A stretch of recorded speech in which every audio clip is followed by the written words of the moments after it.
сабағын сәл өзгешелеу. Кәдімгідей сабақ, бірақ басқа мұғалімдер біздің сабағымызды көруге қонаққа келуде.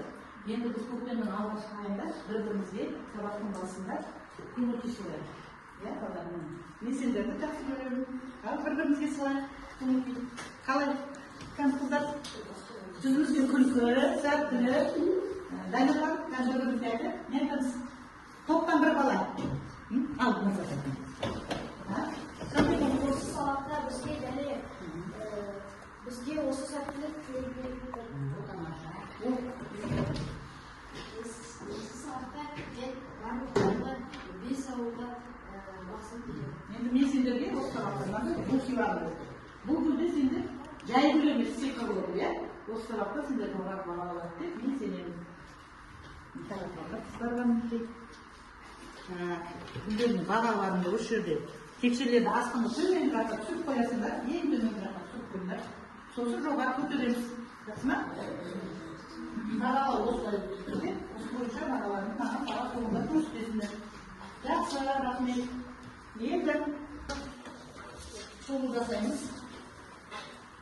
Ал есіміз қалай? Естеріңе түспей тұр ғой, дәптер кітап бәрі жабық тұрсын. Өткен тақырыпқа шолу жасауымыз керек екен, иә? Бәрін көріп көрейік. Енді сұрақтарды ашылап, қараңдар. Ашылды ма? Аман ашылды дейді, дабырлан ашылды дейді. Кімде ашылмай жатыр, бәріміз ашылды керек. Тұржан, қарап тұр.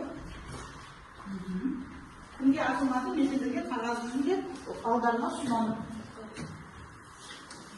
Жерден ашылды ма? Кімге таратпай қойын, е? Жақсыдар.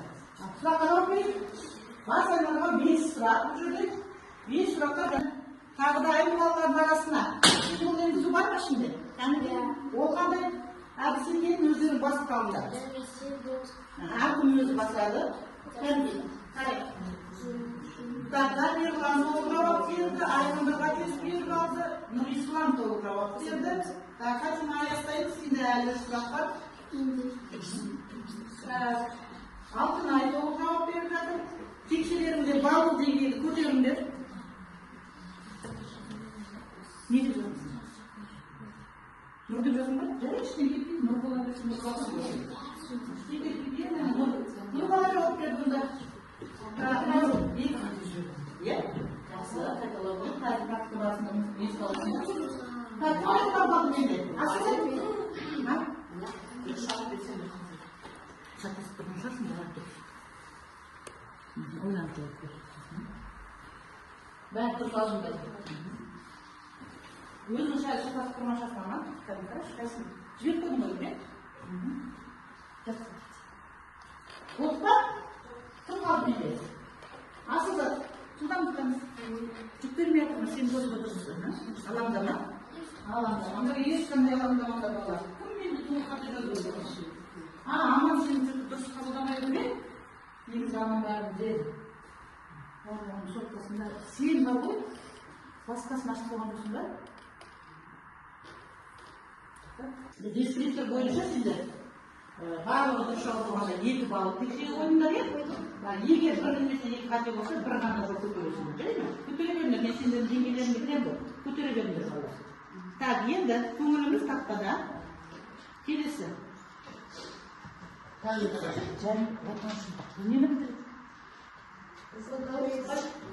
Наурыз айы, тәуелсіздік, мен сабағымның осы наурыз айының дәлек сөзімен бастағым келіп тұр, айық сөзімен бастағым келіп тұр. Енді біз жаңа тақырыпқа кірместен бұрын, сендер бұрында білесіңдер, алгоритм деген не екенін естерің алайықшы. Алгоритм дегеніміз. Аман айтыңыз. Отырып айта бер, тұрма. Алгоритм деген әрекет. Қандай да әрекет? Алгоритм ол рет-ретімен жасалатын заттар. Қандай да бір заттың рет-ретімен орындалуы дейсің, тамаша. Енді біз алгоритмді осы 6-шы сыныпта оның блок схемаларымен танысамыз бүгінгі сабақта. Кез келген есептің өзінің арнайы блок схемалары болады. Бірақ мен бүгін сабақтың тақырыбын ашпас болсын, мына жерде белгілі бір сөздер көріп қойдым. Қараңдар, мынау енгізу блогы, алгоритм басы, орындау блогы бар. Қазір сабақ барысында түсінесіздер. Шығару блогы бар. Мына сөздерді орналастырып беріңдерші маған ретімен. Өздерің айтыңдар ғой, қандай да бір әрекеттің рет-ретімен орындалуы дейді. Кім айтады? Дамирлан айтсын ба? Дамирлан бастап бер, сосын мен көмектесіп қыздарды көтереміз. Қалай өзіңіз? Қазақстанның тәуелсіз алған күні бойынша 1991 жыл 16 желтоқсан орындау блогы тәуелсіз егеменді ел болдық. және шығару блогы еркін ойшыл ұрпақ ол біз. Ол біз. Тамаша, өте жақсы. Мен біз тәуелсіздікті алғанымызды көрсетуге болады екен, байланыстырып тұрмыз біз сіздермен. Міне, бүгінгі тақырыбымыз сызықтық алгоритмді программалау. Жазыңдар дәптерге. Бүгінгі күннен қазір түсіндіремін оны. Ол қандай алгоритм екенін оқу мақсатында біз Python тілінде жұмыс істеп жатырмыз. Осы Python циклді деген. Бүгінгі өтесіміздің сызықтық алгоритм. Ол неге сызықтық алгоритм балалар? Есіңізге алайық шығын. Жаңа көрінді ғой, бәрі бірінен соң бірі белгілі ретпен ғана орындалды. Яғни сызықтық алгоритм дегеніміз белгілі бір мақсатқа жету үшін орындалатын әрекеттерді бізде орындалуы. Жазып алыңдар түрлерін. Қазір есеп бойынша мен сендерге түсіндіріп өтемін. Есеп бойынша түсіндіріп өтемін.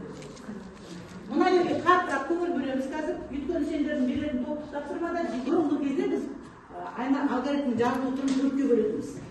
Сөзбен жазу, алгоритм тілде жазу, блок схемамен жазу және программа.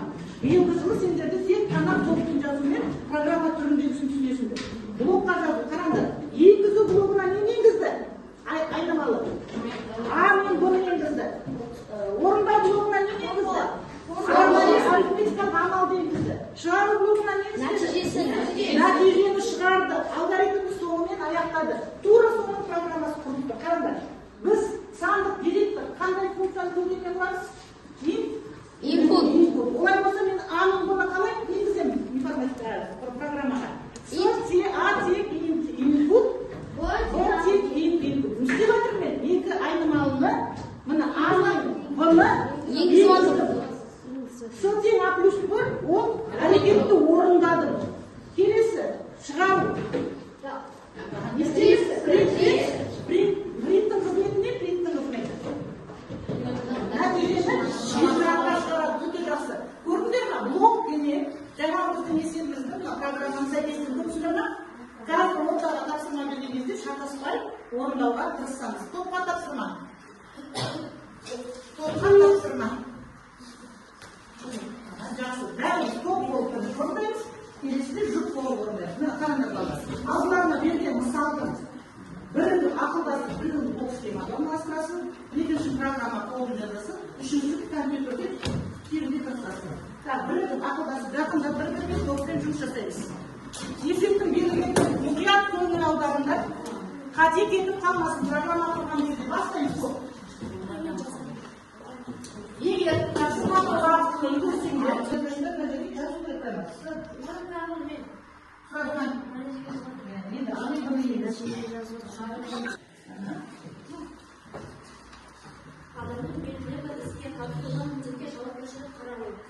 Жауапкершілікке қарауы. Жауапкершілікпен қарап, біз қазір не істеп отырмыз? Есепті. Егер біз бұл жерде шатасып қалсақ, есеп программамызды қоя алмасақ, бізде не істейді онда қоятын? Программамыздың жауапкершілігін результатын шығармайды. Өйткені біз жауапкершілікпен оны орындауымыз тиіс болған. Тамаша өте жақсы. Программа жадымыздың дәптерімізде болсын. Біттік па, біз не болып отырмыз? Не кетіп отырмыз? Сіздерде не программада?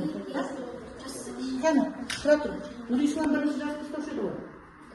Енді, Дамирлан, ынтымақтастық сөзін кішкене кешіріп қалдық, естен кетпейді.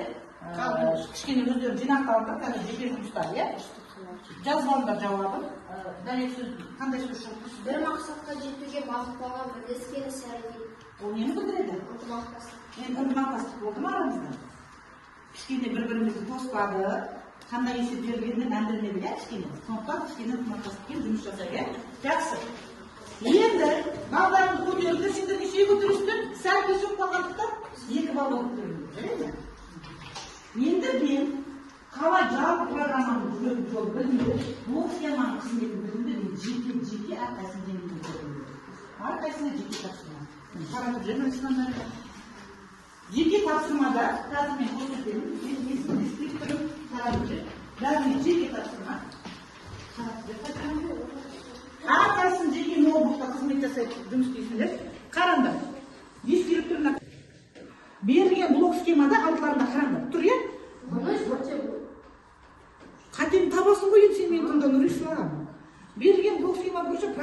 дейін жазасың, бірақ қатені анықтайсың.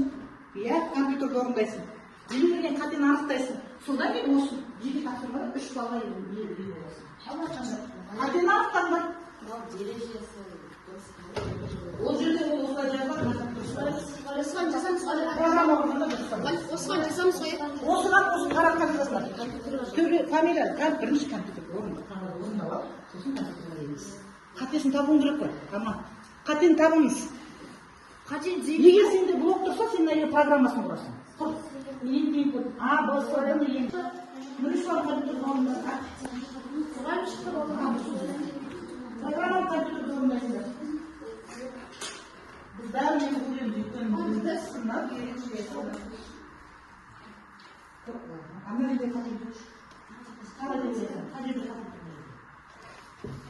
дәрежелер қалай жазамыз? Мынау рейтингі. Батыра көп деп өзіне қоямыз ба? Жоқ, мына жерде дұрыс. Мына жерде қатені тапса, мына жерде қоямыз. Мына жерде қалай болады? Үштері шыққылды. Көп соны жасырмай, сөйтіп жүрді, мына орында. Сондықтан бәрін бөліп қойды. Жас кешенін көрдік, үшке ол, дамаса жетіп алады. Өте жақсы. Жауапкершілік жұмыс істейміз. Программаны құрдым, шығардың ба?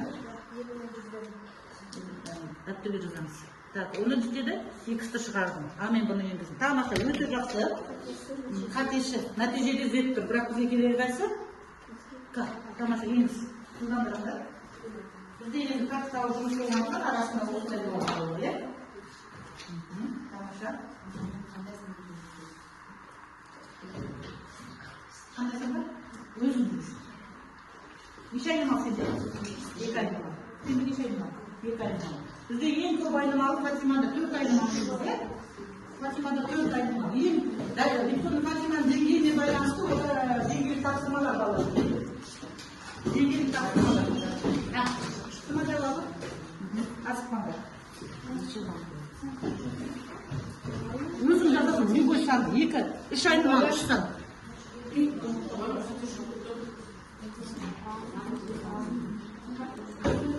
Geçelim bakıyorum ya.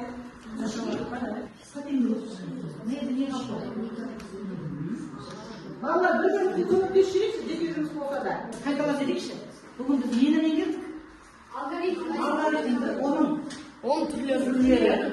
Yani sızıklı algoritmin nesi kadar blok schema. Her blok schemanın özünün kısmeti var mı? Var. Жақсы. Атауы бар. Дұрыс айтасыңдар. Енді келесі осы білімдер деңгейлерімді қазір біз тексеріп көрейік. Практика барысында қалай орындадыңдар? Соны тексеріп көрейік. Жақсы, жаңа сендердің тапсырмаларың кішкене соткаларыңды нетіңдер, қосыңдар. QR kodты қосамыз, білімді күту. QR kodымызды қосамыз. Бұл жерде барлық жүйе қазір айтамын. Егер толық жауап берсеңдер, егер толық 5 сұраққа толық жауап берсеңдер, онда неше балл қоямыз? 3 балл ма? Онdan асып кетеміз ғой, 2 балл қоя.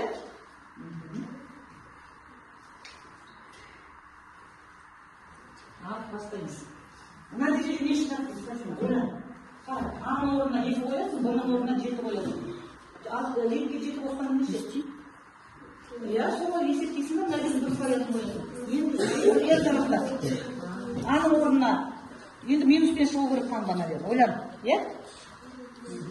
Ашын айтылма? Жоқ, ол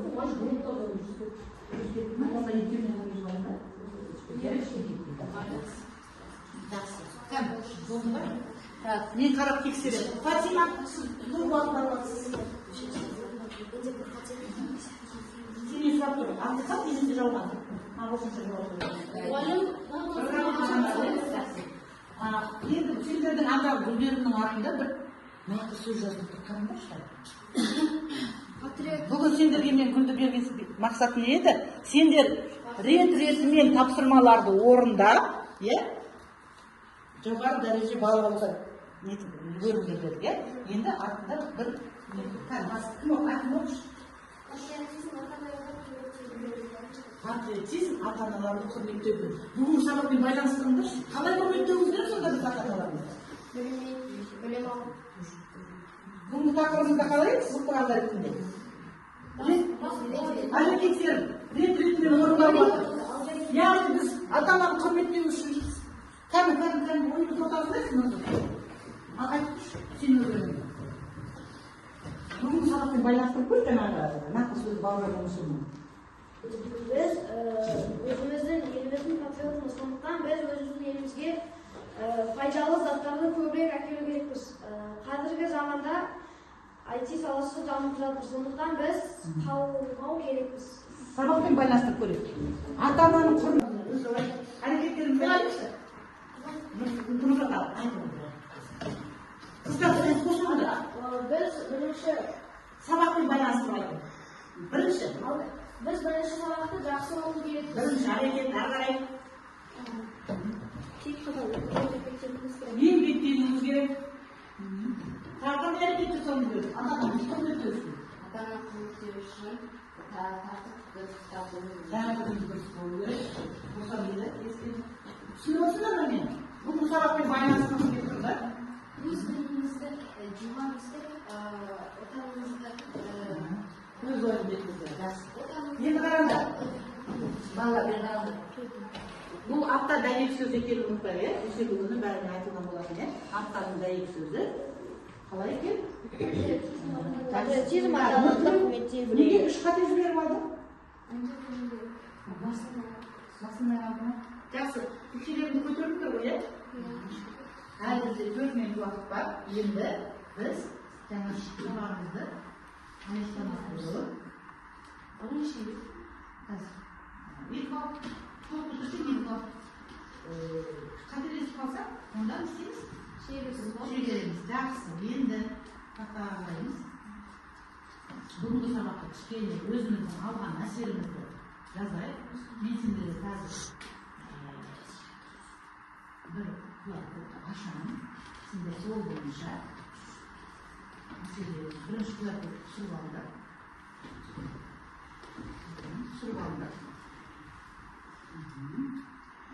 Ешқандай қысылмаңыз, жақсы. Кешелеріндегі бағаларын ауысып кетпесін, мағындар беріп кетесіңдер. Күнделіктеріңе жазып аламыз, балдық жүйелерді. Ашылып жатыр ма? Иә. Қазір бірінші ашылмаңдар.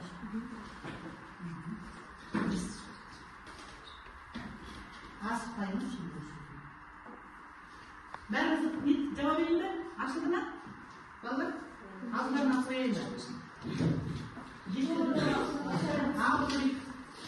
Өздерінің деңгейлерің бойынша жаңағы топтағы тапсырма, өткен тақырып шолудағы тапсырма, жүкпен, жеке жасаған жұмыстарың бойынша өздерінің ойларын ортаға жинақтайық, бүгінгі сабақта әсерлерінде. Тірке толық түсінікті болды. Кішкене түсінбей, бірақ әлі де көмек бар. Мына жерде балаларды байқап отырмын, иә? Кішкене әлі біз мемлекеттің қызметін шатастырып қалған жеріміз бар. Иә? Ана жазу ерекшелігі қателіктерді бар, иә? Қазір бәріміз жазайық. Менде әлі неше бала? Ашамыз қазір. Тамаша. Көтіне уже жүрсің бе? Күнделіктерімді ашып бағаларымды жазыңдар, қазір тапсырмамыз болады. Бүгінгі алған бағаларымды күнделіктерімде жазып қоямыз.